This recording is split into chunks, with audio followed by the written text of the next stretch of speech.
గత 3 రోజులుగా మంచు ఫ్యామిలీలో జరుగుతున్న గొడవ టాలీవుడ్‌తో పాటు 2 తెలుగు రాష్ట్రాల్లోనూ దుమారం రేపుతున్న సంగతి తెలిసిందే.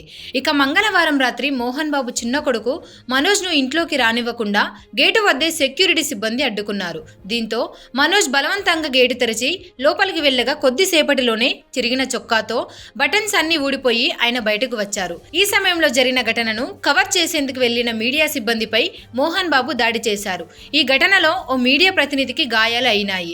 దీంతో మోహన్ బాబుపై కేసు కూడా నమోదైంది. మరోవైపు మోహన్ బాబు అస్వస్థతతో గచ్చిబౌలిలోని కాంటినెంటల్ ఆసుపత్రిలో చేరారు. ఇలా మంచు ఫ్యామిలీలో ఎన్నో ఘటనలు జరుగుతున్నాయి. అయితే మోహన్ బాబు కూతురు మంచులక్ష్మి మాత్రం ఏం పట్టనట్టు బుధవారం తన కూతురు వీడియో షేర్ చేసి పీస్ అనే క్యాప్షన్ జోడించింది. ఈ పోస్ట్ సామాజిక మాధ్యమంలో వైరల్ అవ్వడమే కాకుండా ఆమెపై తీవ్ర విమర్శలు గుప్పించారు నెటిజన్లు. ఈ క్రమంలో మరోసారి మంచులక్ష్మి పెట్టిన పోస్ట్ సోషల్ మీడియాలో హాట్ టాపిక్ గా మారింది. ఈ లోకంలో ఏది నీది కానప్పుడు ఏదో కోల్పోతున్నామనే భయం నీకెందుకు అంటూ ఆమె నెట్ఫ్లిక్స్ లో పోస్ట్ చేశారు.